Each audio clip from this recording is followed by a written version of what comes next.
मतलब ऐसा dashing hero हमने देखा ही नहीं, मालूम है। अभी तंग आ गए हम लोग, तंग आ गए ना। रॉकी भाई सिर्फ सच बोलते हैं, मुंह पे बोलते हैं, नेपोटिज्म है तो है। हाँ। गुस्सा आया था मुझे उस टाइम पे, इन लोगों को सपोर्ट ही नहीं करना चाहिए। जैसे ही वो कोरोना बिरोना कुछ होता है, ये लोग माल्दीव्स चले जाते हैं। वो बहुत एटीट्यूड दिखाते हैं और हमको अभी उनका एटीट्यूड नहीं चाहिए। कि बॉलीवुड में इतना नेपोटिज्म है कि बाप दादा के कमाई पे बैठ के खा रहे हैं। अरे बॉलीवुड का क्या है, वो सलमान का इतना ही करता है, पूरे फिल्म में इतना करता है, इतना करता है। क्या क्वालिटी है उसमें? कुछ क्वालिटी ही नहीं है। हम कोई लल्लू पंजू को तो सामने खड़े नहीं कर सकते। साउथ जो है वो मास्टरपीस चीजें बनाती है। इधर जो हिंदी फिल्म है वो मास्टरपीस को कॉपी करते हैं, तो हम लोग मास्टरपीस देखना पसंद करेंगे ना, हम क्यों नकली माल देखेंगे। कोई एटीट्यूड नहीं होता, बहुत डाउन टू अर्थ होते हैं। जब पब्लिक के सामने आते हैं तो ऐसा खड़े रहते हैं। उनको पता है कि पब्लिक क्या है, वो पब्लिक की रिस्पेक्ट करते हैं। वो ऐसा नहीं साउथ की तरह से वैसे आएंगे और खड़े रहेंगे। क्या है मुंबई, क्या तेरे बाप की है क्या रे? नहीं रे, तेरे बाप की है और तेरा बाप मैं हूँ। मैंने फिल्म एक्चुअली मैं आपको सच बताती हूँ, मैंने ये फिल्म कन्नड़ा में देखी है। पहले मैंने बेंगलोर में देखी। मेरा जो इंटरव्यू है वो TV9 पे आया है कन्नड़ा में, ठीक है। लेकिन मेरे को कन्नड़ा समझ में नहीं आती। मैं वहाँ पे गई थी, सिर्फ लोगों का 3:30 का AM का पहला शो था, तो मैं वहाँ पे गई। मेरा TV9 में इंटरव्यू आया और फिर वहाँ पे लोगों के साथ मैंने वो फिल्म देखा 3:30 बजे सुबह। लेकिन वहाँ पे इतना शोर था कि मैं रिव्यू नहीं दे सकती थी, क्योंकि कन्नड़ा डायलॉग्स वैसे भी मुझे समझ में नहीं आता। उधर एक्सपीरियंस में आपको क्या बताऊँ। मेरे इसमें मैं आपको रिकॉर्डिंग दिखाती हूँ। 12:30 से लेके वहाँ पे फायरवर्क्स थे। फायरवर्क्स मतलब आसमान में उन्होंने ये कटआउट्स इतने बड़े बड़े थे हर एक थिएटर में। मतलब पूरा बैंगलोर सिर्फ यश के कटआउट्स और KGF के कटआउट्स। और वहाँ पे लोग 12 बजे रात से गेट पे रुके हुए थे। गरुड़ा ने 12 o'clock की शो देखी और हम लोग 3:30 बजे अंदर गए। एक टिकट नहीं था, एक सीट खाली नहीं था। हम 3:30 बजे से लेके 7 बजे तक ने हम लोग फिल्म देखा। फिल्म देखने के बाद जब मैं बाहर आई तो मैंने इतना सैलाब कभी नहीं देखा। लोग ऐसे सुपर सुपर कन्नड़ा सिनेमा। उनको बहुत प्राउड फील हो रहा है कि वो उनका जो रीजनल सिनेमा है वो इतने लेवल पे गया है and they deserve it. Kannada में देखने के बाद अब मुंबई में गेटी में देखने का कैसा एक्सपीरियंस? मेरे को फिल्म समझ में आए। और लेकिन मैं एक बात कहना चाहती हूँ कि हिंदी में जो यश का क्रेज़ है ना, वो उसी लेवल का क्रेज़ है। बंदे ने मतलब उसके साथ कायनात है। एक्टिंग के बारे में क्या कहोगे? मैं आपको क्या बताऊँ, वो यश को तो मतलब हॉलीवुड वाले लेके जाएंगे। वो इतना डैशिंग लग रहा है ना, इतना डैशिंग, मतलब ऐसा डैशिंग हीरो हमने देखा ही नहीं, मालूम है। I was just, मतलब वो पहले ना वो एकदम रॉ, एकदम गली का राजा लगता था। इसमें वो शेट लगता है। संजय दत्त जैसा विलन कितना टक्कर दे पाई रॉकी भाई? उसके अलावा कोई रॉकी के सामने खड़ा होता था ना तो वो ऐसे फू मारते ही उड़ जाता था। इसलिए अपने को संजय दत्त तो चाहिए था, क्योंकि वो एक रॉकी जमाने के रॉकी थे।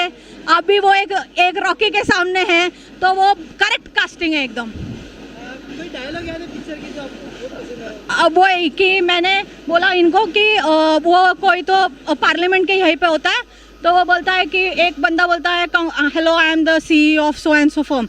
तो वो बोलता है आई एम ऑल्सो CEO। तो बोला कहाँ का? इंडिया का। जिस तरह से पिक्चर ने रिपोर्ट तो ये करी है डे वन पे, उसके बारे में क्या कहेंगे? अरे एक्सपेक्टेड था, क्योंकि पहला जो KGF 1 था वो एक मास्टरपीस ऑफ इंडियन सिनेमा था।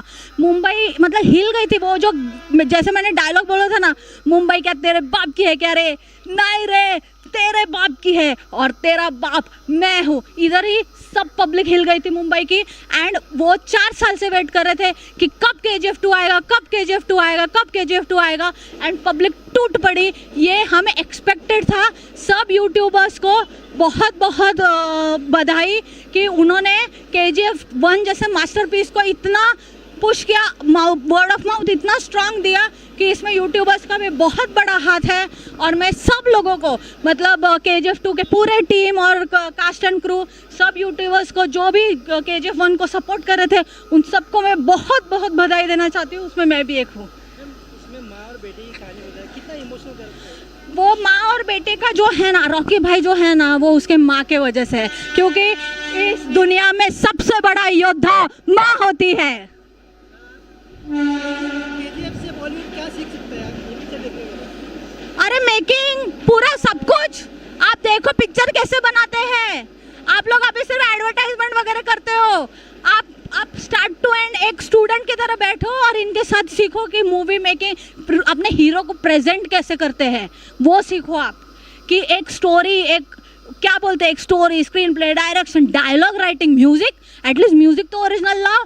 वो क्या है, वो बागची को लेते हैं और हर एक ओल्ड का रीमिक्स कर करके अभी तंग आ गए हम लोग, तंग आ गए। इसमें उसको लेकर एक डायलॉग भी है, नेपोटिज्म जो हाँ क्या करती है।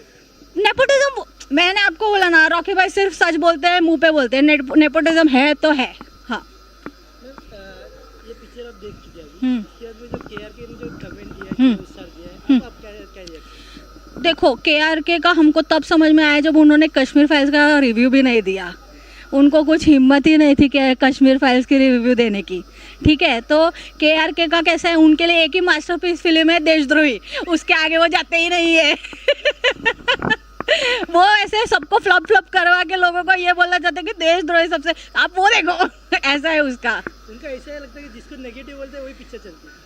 हाँ, वो ऐसा ही है। वो देशद्रोही को मास्टरपीस बोल रहे थे, क्या हो गया? तो ऐसा ही है, उनका रिकॉर्ड ऐसा ही है। वो एंटरटेनिंग है, आप उनको सिर्फ यूट्यूब तक एंटरटेनमेंट के लिए रखो, उनका कुछ सुनो मत। लास्टली जो लोग पिक्चर नहीं देख चुके हैं, हाँ, क्या मैसेज देंगे? मैं ये मैसेज देना चाहूँगी कि KGF चैप्टर 1 देख के आओ, नहीं तो आपको लिंक नहीं लगेगी। और अगर आपको यश को स्क्रीन पे देखना हो तो आप भी देख लो, नहीं तो वो अभी हॉलीवुड उसको ऐसे लेके जाने वाली है, ये मैं बोलना चाहूँगी। हाँ, मैंने KGF 1 यहाँ पे देखा था गेटी गैलेक्सी में। 0 देखने के बाद मैंने ये देखा था 21 दिसंबर 2018 में मैंने देखा था। और जब मैंने ये फिल्म देखा तो मुझे ऐसा लगा कि ये एक तूफान, मास्टरपीस ऑफ इंडियन सिनेमा है, मास्टरपीस। मैंने इतने सारे लोगों को वो फिल्म, मेरे सारे फ्रेंड्स को दिखाई थी, मेरे घर में जो काम करते हैं उसको भी मैंने ये फिल्म दिखाई थी, क्योंकि मैं उसी डायलॉग पहले 10 मिनट में मैं फिल्म के लिए फ्लैट हो गई थी, क्योंकि उसमें वो डायलॉग था, मुंबई क्या तेरे बाप की है क्या रे? नहीं रे, तेरे बाप की है, और तेरा बाप मैं हूँ। वो जो स्वैग था ना हीरो का, वो स्वैग आज तक सिनेमा में आया ही नहीं। और हर एक सीन में इतने सारे डायलॉग्स थे, जैसे घायल शेर की सांसें उसके दहाड़ से भी ज़्यादा खतरनाक होती है। हर एक सीन में एक डायलॉग ऐसा था जिस पे पब्लिक सीटी मार रही थी, ताली मार रही थी। ऐसा ये KGF जो है, ये एक ब्रांड है, और ये सिनेमा जो है ये एक मास्टरपीस है जिसको ऑस्कर मिलना चाहिए था।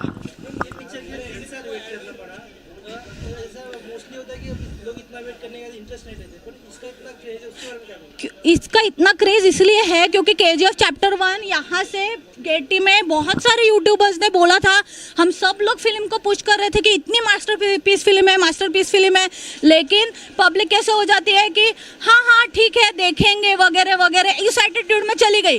फिर बाद में क्या किया कि OTT पे जब आया तो सब लोगों ने OTT पे देखा और सब लोगों ने बोला कि यूट्यूबर्स एकदम सच बोल रहे थे, ये मास्टरपीस सिनेमा है। उनको 3 साल उन्होंने बैठ के देखा क्योंकि लॉकडाउन था, बहुत टाइम था, तो यूट्यूबर्स की बात सच थी, ये एक मास्टरपीस फिल्म था जो मिस हो गई, ऐसे उनको लगा, इसलिए वो आज वो KGF 1 के दम पे यहाँ पे आए हैं। जिस तरह से लोग पॉजिटिव बोल रहे पिक्चर में, पर कुछ लोग ऐसे हैं कि वो नेगेटिव बोल रहे हैं, तो उन लोगों के बारे में क्या कहोगे? मुझे ऐसा लगता है कि फिर मे बी उन्होंने KGF 1 ठीक से देखी नहीं होगी, कि उनको लिंक नहीं लग रहा है कहीं, तो वो लिंक लगा के अगर देखेंगे तो ज़्यादा मज़ा आएगा, ऐसे मुझे लगता है। और फिर कैसे है ना कि एक बार आपने बाहुबली बना दी तो फिर वो थोड़ा कंपैरिजन होता है, तो इस वजह से होगा। बाकी इसमें जिस तरह संजय दत्त को दिखाया गया है, रवीना टंडन को दिखाया गया है, उनके बारे में क्या है, जिसने लुक दिया है? देखिए, संजय दत्त बहुत सालों बाद एकदम ज़बरदस्त उनके अवतार में आ रहे हैं, वो बीच में मिसिंग थे, लेकिन उनको एक परफेक्ट रोल मिला है, क्योंकि यश के, रॉकी भाई के सामने खड़े होने वाले कोई तो दमदार चाहिए। हम कोई लल्लू पंजू को तो सामने खड़े नहीं कर सकते, उसके लिए जो दम चाहिए वो रॉकी भाई के सामने एक संजय दत्त चाहिए, इसीलिए वो परफेक्ट कास्ट थे, ऐसे मुझे लगा। एक्चुअली ये साउथ की पिक्चर है, पर क्या होता है कि पहले लोग है ना इतना एप्रिसिएशन नहीं करते थे, पर अभी लोग इतना प्यार दे रहे हैं हिंदी सिनेमा में, इतना मतलब लोग देखने आ रहे हैं, उसके बारे में क्या कहोगे? क्योंकि साउथ जो है वो मास्टरपीस चीज़ें बनाती है। इधर जो हिंदी फिल्म है वो मास्टरपीस को कॉपी करते हैं, तो हम लोग मास्टरपीस देखना पसंद करेंगे ना। हम क्यों वो नकली माल देखेंगे? हम चाइना माल नहीं देखना चाहते, हम ओरिजिनल माल देखना चाहते हैं। तो इसीलिए फिर लोगों को समझ में आ गया। और पहले वो लोग डब करके तेलुगु में वो टीवी में देखते थे, और फिर उसी का रीमेक हिंदी लोग बनाते थे। तो फिर वो साउथ वालों ने सोचा कि हम क्यों है हमारा सारा रीमेक करने को, तो हम तो डब करेंगे। इसलिए उन्होंने डब करके शुरुआत की, और ये बहुत बड़ा स्टेप है। और बॉलीवुड को अभी जागरूक होना चाहिए कि कुछ ओरिजिनल बनाए, राइटर्स को लेके आए। ऐसा काम चलाओ काम नहीं चलेगा अभी। पहले बॉलीवुड में डब किया जाता था, लेकिन अभी के साउथ की पिक्चर खुद डब होके आ रही है, तो आपको क्या लग रहा है कितना लॉस हो रहा है बॉलीवुड? अरे पूरा लॉस में है। लेकिन कैसा है कि बॉलीवुड में इतना नेपोटिज्म है कि बाप दादा के कमाई पे बैठ के खा रहे हैं, बाकी कोई नहीं। इंस्टाग्राम पे सिर्फ अच्छे कपड़े डालते हैं मनीष मल्होत्रा का, और आते हैं और पार्टी में पोस्ट करते हैं और जाते हैं। मुझे इतना गुस्सा आया था, कश्मीर फाइल्स इंडिया की इतनी अच्छी मूवी थी, उसमें भी ये लोगों ने एक ट्वीट नहीं किया कि आप कश्मीर फाइल्स देखो, या उन्होंने 3 घंटे निकाले नहीं कि वो जाके कश्मीर फाइल्स देखे। वो लोग वो करण जौहर की बर्थडे पार्टी, अपूर्वा मेहता की बर्थडे पार्टी अटेंड कर रहे थे, मनीष मल्होत्रा का क्लोज। वो 3 घंटे आप पार्टी में जाके बैठ सकते हो, लेकिन आप देश का जो इतना बड़ा फिल्म है कश्मीर फाइल्स, वो आप नहीं देख पाए। इतना गुस्सा आया था मुझे उस टाइम पे। इन लोगों को सपोर्ट ही नहीं करना चाहिए। जैसे ही वो कोरोना बिरोना कुछ होता है, ये लोग माल्दीव्स चले जाते हैं। हम जनता के मतलब हमारे बारे में उन्होंने एक ट्वीट नहीं किया, कश्मीर फाइल्स के बारे में, कश्मीरी पंडितों के बारे में उन्होंने एक ट्वीट नहीं किया। वो बहुत एटीट्यूड दिखाते हैं, और हमको अभी उनका एटीट्यूड नहीं चाहिए।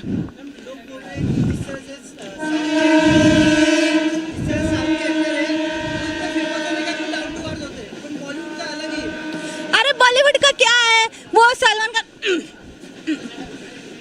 इतना ही करता है, पूरे फिल्म में इतना करता है, इतना करता है। क्या क्वालिटी है उसमें? कुछ क्वालिटी ही नहीं है।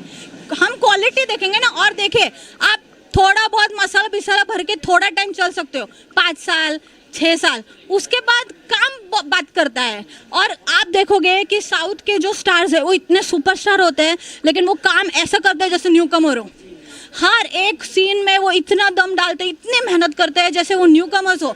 उनमें स्टार का कोई एटीट्यूड नहीं होता, बहुत डाउन टू अर्थ होते हैं। जब पब्लिक के सामने आते हैं तो ऐसा खड़े रहते हैं। उनको पता है कि पब्लिक क्या है, वो पब्लिक की रिस्पेक्ट करते हैं।